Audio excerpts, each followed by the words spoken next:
Olá, senhoras e senhores! Aqui é o Kuro, dessa vez trazendo a minha review dos capítulos 71, 72 e 73 do mangá de 100 namoradas que te amam muito. Com estes capítulos sendo mais focados em momentos slice of life com as personagens que já conhecemos antes de introduzirmos a próxima namorada da obra. Então, sem mais delongas, bora pro vídeo. Volume 9, capítulo 71, intitulado A Patrulha Americana de Neri Sensei, começa com a Neri indo a caminho de um McDonald's quando se depara com a Tio na rua e, ao perceber que ela parece um pouco preocupada com algo, a convida para vir comer junto dela. Nós então cortamos para a lanchonete, onde a Tio conta para Neri que viu duas de suas colegas de classe num parque fumando, e que apesar de tentar convencê-las a parar todo dia, e até mesmo ter ameaçado contar para um professor que estão fazendo isso, elas se recusam a parar de fumar. Com isso em mente, a Neri, sendo a professora respeitável que é, sugere que a Tio use violência física e psicológica para fazê-las parar, o que ela obviamente recusa, pois, em suas próprias palavras, se ela deve fazer o certo, ele deve ser feito pelos meios corretos. E quando a Neri diz que ela deveria deixar as duas de lado já que elas não estão dando a mínima para ela, a Tio responde que como presidente de classe, é sua responsabilidade tentar ajudá-las. E a conversa termina com a Tio pedindo desculpas por ter levantado a voz com a Neri e as duas prometendo manter esse assunto em segredo do resto da família Rentaro no intuito de não preocupá-los.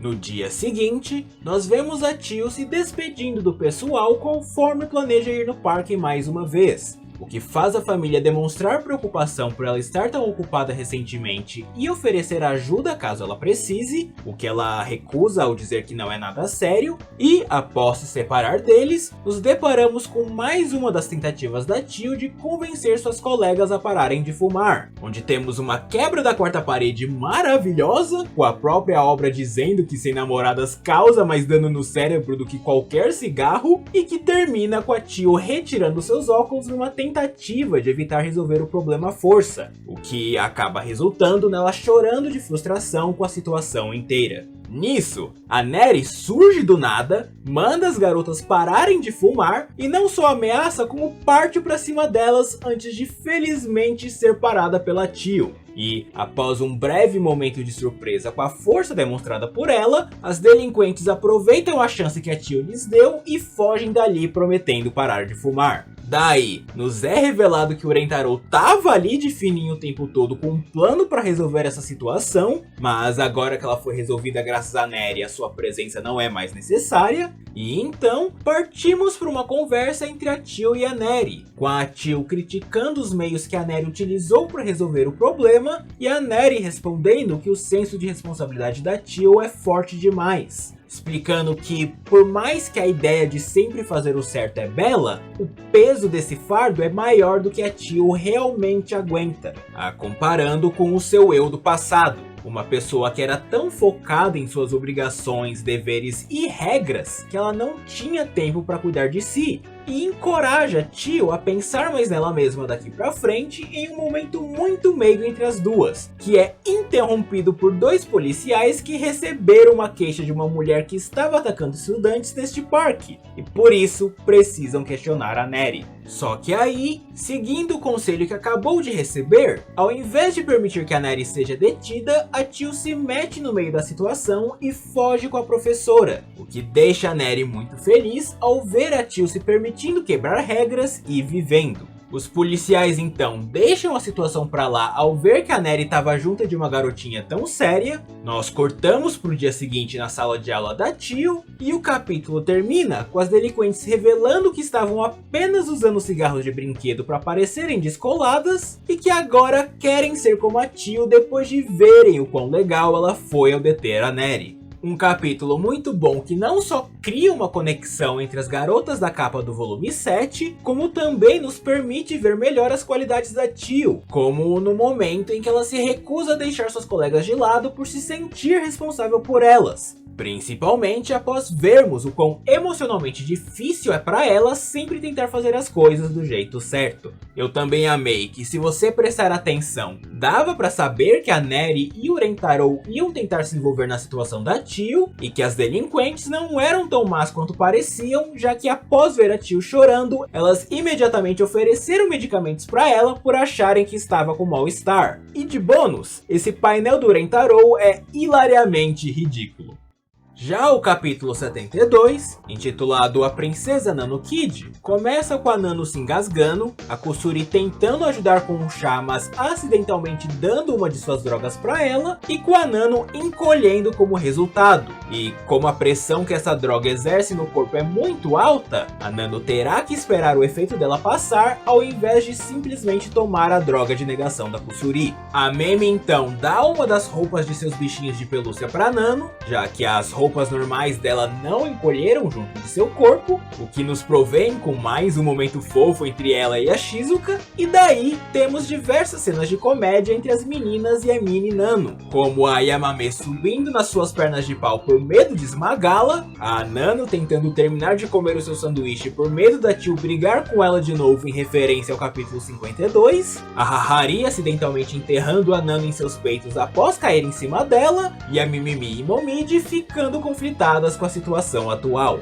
Nisso, o intervalo termina, e ao invés de fazer a Nano andar de volta para a sala, o Rentaro a põe em seu bolso e a mantém segura apesar do medo de altura dela. A gente então vê a Nano tendo dificuldades em fazer anotações devido ao seu tamanho, com o Rentaro obviamente notando e ajudando ela, e cortamos para o fim das aulas, onde a Nano decide ficar na casa do Rentaro para não preocupar seus pais. Infelizmente, no caminho de volta para casa do Rentaro, um vendaval começa do nada, e como ele está focado em manter suas mãos sobre o seu bolso no intuito de manter a Nano segura, uma sacola acaba voando na sua cara e quase o sufocando, e quando a Nano decide ajudá-lo tirando a sacola de seu rosto, a ventania a acaba levando. Isso resulta num momento super perigoso onde a Nano quase voa em direção a um poste elétrico, antes de ser convencida pelo Rentaro a largar a sacola apesar de seu medo de altura. Mas no momento em que o Rentaro ia pegá-la, a ventania a acaba levando para longe de novo.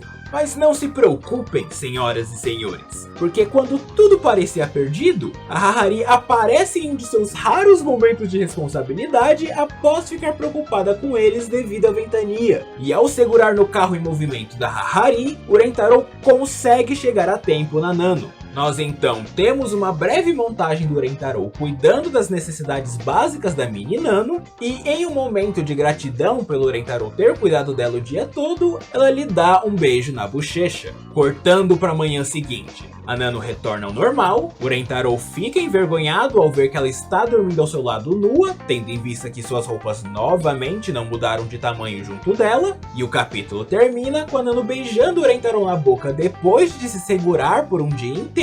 e com o Rentaro desmaiando após beijar uma de suas namoradas nua. Um capítulo muito bom que foca na Nano, e que não só provém um momento real de tensão, com ela quase caindo no chão e morrendo, como também finalmente mostra a Hahari tendo um momento decente. Demais, eu amei a piada da Kusuri dizendo vários Nano por causa do seu tique verbal, e nunca deixa de ser hilário a quantidade de personagens que temos nessa obra que fazem parte da classe 1-4. Por fim, nós temos o capítulo 73, intitulado Você Poderia Me Contar Uma História de Amor, que começa com o Rentaro e as meninas se separando no shopping para todos irem usar o banheiro, quando as garotas são paradas pela equipe de gravação do programa Você Poderia Me Contar Uma História de Amor, que após confirmar que todas as 15 namoram alguém, perguntam a cada uma delas uma história romântica que aconteceu com elas. O que se segue então é uma série de cenas onde cada uma das meninas conta um feito insano e ou sobre-humano que o Rentaro fez por elas. Com a Hahari contando sobre quando foi carregada durante um encontro inteiro após quebrar seu salto, a Memi sobre quando o Rentaro segurou as partes de seu sutiã juntas após todos os fechos dele terem quebrado, e a Shizuka sobre como o Rentaro transcreve livros inteiros em seu corpo para memorizá-los e poder conversar sobre eles com ela. Daí, a Nano fala da vez que, após notar que ela estava tremendo de medo ao passar por uma ponte devido ao seu medo de altura, o Rentaro nadou até o outro lado com ela em suas costas. A Neri conta sobre como ele deixa ela montar nele para praticar rodeio. A Yamame sobre a vez que ele se quebrou todo salvando ela de uma queda. A Hakari sobre a vez que, para não arriscar fazer nada com ela, ele bateu a cabeça até desmaiar. E a Karane sobre como, apesar de ter causado fraturas no corpo inteiro dele, ele não ficou com um pingo de raiva dela. Nós então temos a vez da Mimimi, que fala da vez que, após uma xícara ter deslizado de seus dedos excessivamente suaves, o Rentaro fez questão de beber todo o chá no meio do ar para evitar que ele manchasse o vestido dela e o seu desperdício. Daí a Momiji, que conta sobre como, após contar a ele que queria praticar sua técnica de massagem de antebraço, ele apareceu no outro dia igual ao Frank. E depois a Tio, que lembra da vez que ele perseguiu uma ave por montanhas e rios para recuperar os óculos dela. A Kurumi compartilha como ele foi buscar cogumelos Matsutake lendários na zona de javalis ferozes para ela. A Iko sobre como ele garante que ela não pegue pesado demais com seu corpo em seus treinos. E a Kusuri sobre como ele a deixa testar drogas novas nele. E por fim, a Mei conta sobre a vez que o Rentaro preparou uma paisagem incrível para ela em seu encontro. E, no intuito de forçá-la a abrir seus olhos para poder observá-la, a surpreendeu com o fato de que ele estava vestido de Frieza o tempo inteiro.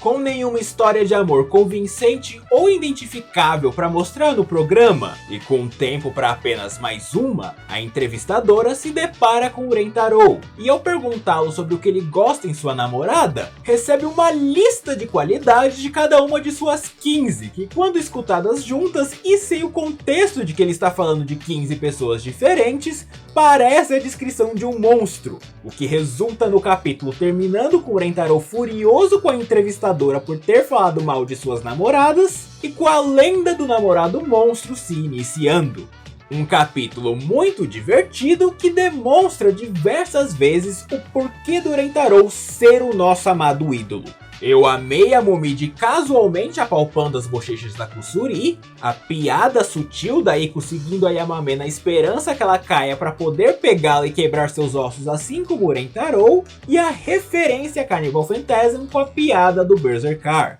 Mas e vocês? Curtiram o vídeo? Se sim, deixem um like e se quiserem, se inscrevam no canal para futuros vídeos de 100 namoradas que te amo muito. Comentem aí embaixo as suas impressões e opiniões sobre os capítulos, mantenham-se hidratados e eu vejo vocês num próximo vídeo. Bye bye!